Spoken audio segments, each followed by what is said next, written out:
जो मेन हमारा इस इवेंट को आज ऑर्गेनाइज करा रहे हैं मिस्टर अमित दलाल, मिस रिया और मिस पूजा। इनके लिए मैं डॉक्टर कांता मैडम को इनवाइट करता हूँ कि मिस रिया कथुरिया को आप प्लांटर देखिए।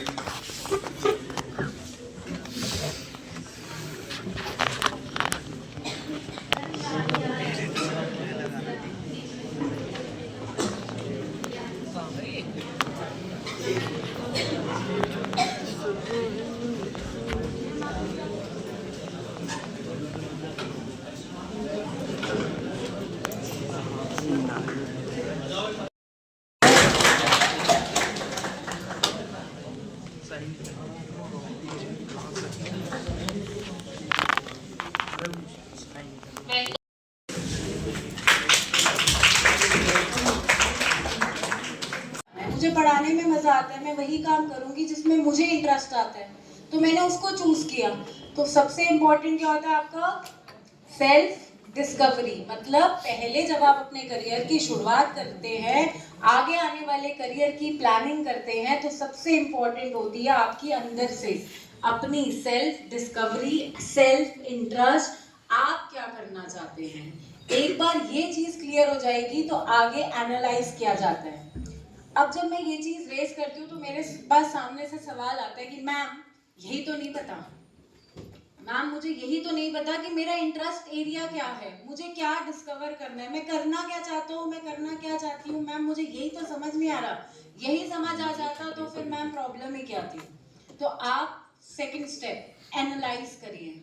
आप देखिए कि मेरे अकाउंट्स में मार्क्स कैसे आते हैं। मुझे अकाउंट्स पढ़ने में ज़्यादा टाइम का पता नहीं लगता और बिजनेस पढ़ने में मुझे बहुत पता लगता है कि अरे लॉ पढ़ते पढ़ते मुझे बहुत टाइम लग गया।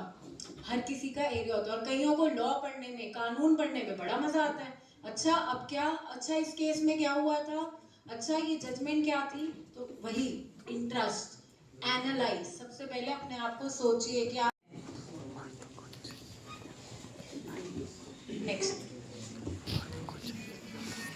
पहला इंटरेस्ट। आई होप आपको समझ आ गया होगा। इंटरेस्ट समझ आ गया तो थम्स अप करिए फटाफट। Very good. चलिए अब बताइए एप्टीट्यूड क्या होता है।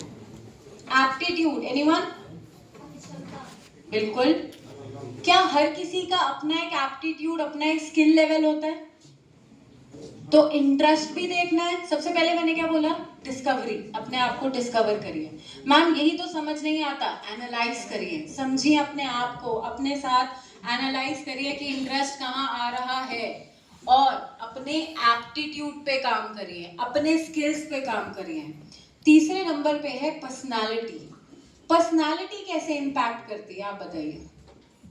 आपको पता है पर्सनालिटी भी दो तरह की होती है, आउटर, इनर। अब क्या होता है कि मैं आ गई यहाँ पे बड़ा तैयार श्यार होकर आ जाऊं और जब मैं बोलूं आपको कुछ मजा ही ना आए, तो इसका मतलब मेरी आउटर पर्सनालिटी पे तो मैंने काम किया पर इनर पर्सनालिटी पे कोई काम नहीं किया। तो क्या आपको नहीं लगता दोनों ही बहुत इंपॉर्टेंट है? इनर पर्सनालिटी ज्यादा इंपॉर्टेंट है, आउटर फर्क नहीं पड़ता। मतलब मैं ये नहीं कह रही पूरा फर्क नहीं पड़ता, ऑब्वियसली आप थोड़ा साफ सुथरा तैयार होके रहिए। अब अगर आपका इंटरव्यू है और आप शेव करके नहीं जाएंगे तो क्या इंप्रेशन छोड़ेंगे आप कि आप तो हाइजीनिक ही नहीं है। आप जॉब के लिए आए हैं, बिना शेव करके आ गए, फर्क पड़ता है ना इस चीज का भी। छोटी सी चीज है ये बट बहुत महत्वपूर्ण है, बहुत इंपॉर्टेंट है ये भी। और सिर्फ आउटर से भी कुछ नहीं होगा। आप जितने भी बन ठन के आ जाएंगे, आपके पास नॉलेज नहीं होगी तो कोई आपको नहीं पूछेगा। तो दोनों पे काम करना है, आउटर पर्सनालिटी पे भी। और तो अलग ही कर देता है क्योंकि हर टीचर को उसका नाम पता होता है। शायद सबका नाम पता हो, कॉलेज में बहुत स्ट्रेंथ होती है, लेकिन उस बच्चे का नाम सबको क्यों पता होता है? क्योंकि उसने अपनी पर्सनालिटी ऐसी बनाई है कि उसने अपने आप को दिखाया है कि भाई मैं इंटरेस्टेड हूँ पढ़ने में, मुझे आगे के लिए बताओ, मैम मुझे गाइड करो। तो भीड़ में से अलग करिए अपने आप को, तभी कुछ बन पाएंगे। सामने आपको, चलिए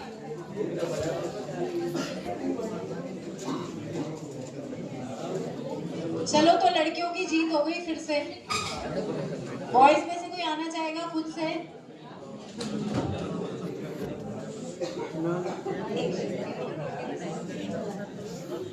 हाँ जी। अच्छा, जो बच्चे वहाँ बैठे हैं जिन्हें यहाँ पे आने में हेजिटेशन होती है, ऐसे कोई बच्चे हैं जिन्हें स्टेज फियर है? नहीं, प्लीज बताइए, मैं आपको नहीं बुलाऊंगी पक्का। पर अगर आपको स्टेज फियर है तो कम से कम अपने हैंड रेज करिए कि हाँ मैम, मुझे ना थोड़ा सा एक झिझक है आने में। बेटा, एक दिन जब यहाँ आ जाओगे ना, आज, उसके बाद कभी नहीं रहेगी। बस वो एक पहली शुरुआत करनी होती है। ट्राई कर लो आज मौका है, जल्दी आ जाओ। चलिए, अब आप सब देख रहे हैं इनके पास एक सिंगल शीट ऑफ पेपर है। इस तरीके से शीट ऑफ पेपर है। जल्दी आइए अगर कोई आना चाहता है, अभी भी मौका है। हाँ जी, बच्चे अगर डर है तो डर को ही तो दूर करना है। मुझे भी लगेगा मैं कुछ आपकी लाइफ में कंट्रीब्यूट करके गई। आप ले आओ। चलिए, क्या नाम है आपका? राम, क्या बात है।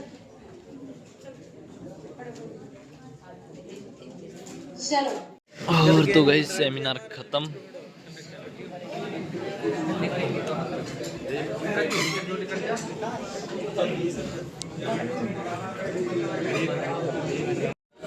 अब सभी स्टूडेंट शांति से बैठे। तो कलाकार बनूंगा जी, हमारा कलाकार भाभी दे दो को देख बग्गो। आप में से आप तो बिल्कुल यूनिक निकले। चलो, सबसे पहले मैं आप इस छोटी सी एक्टिविटी से एक तो आपको ये चीज बताना चाहती हूँ।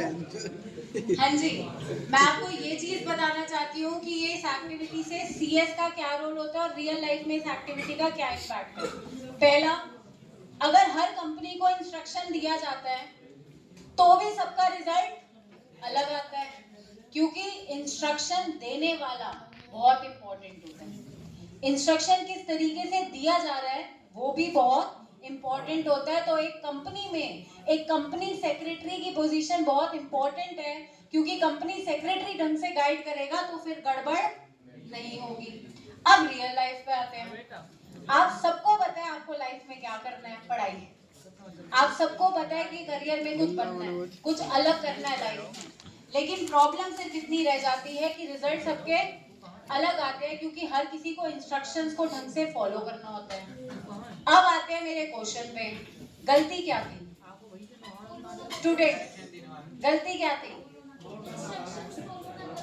इंस्ट्रक्शन फॉलो ना करना गलती थी। Okay, anyone else? बहुत बढ़िया। कहाँ गलती? मैम की गलती है। मैं नहीं पता है कि कट कौन सी जगह से करना है।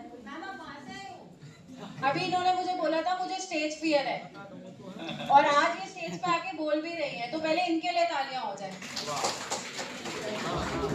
इन्होंने बिल्कुल सही बोला कि मैम आपने ये तो बताया ही नहीं कि कौन सा वाला कॉर्नर कट करना है, ऊपर वाला, नीचे वाला, लेफ्ट वाला, राइट वाला।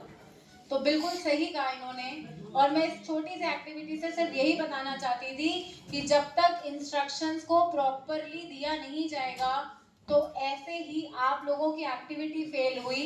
सिमिलरली एक कंपनी में एक कंपनी सेक्रेटरी जब ढंग से इंस्ट्रक्शंस देगा तभी कंपनी सेक्रेटरी भी फेल नहीं होगी, नहीं तो वो भी, वहां पे भी कंपनी में क्या प्रॉब्लम आएगा बताओ?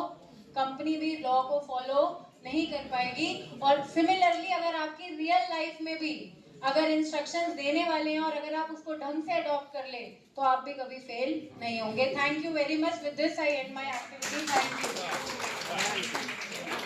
तो वो इंस्ट्रक्शंस को फॉलो करना है, लेकिन एक डिस्क्लेमर है, ये एक्टिविटी कराने के बाद टीचर्स पीछे जा चुकी है। भाभी पहुंचो ना। चलिए एक बार तालियां। भाई हमारे यहाँ भाभी पहुंच गई है आगे आ गए हैं और कुछ जबरदस्ती भेजे गए हैं। आगे बच्चे। चलिए, अब बाकी के जो बच्चे यहाँ नहीं आए, आप वहां से बैठे बैठे भी ये एक्टिविटी कर सकते हो। एक सिंगल शीट ऑफ पेपर है आपके पास एवरीवन।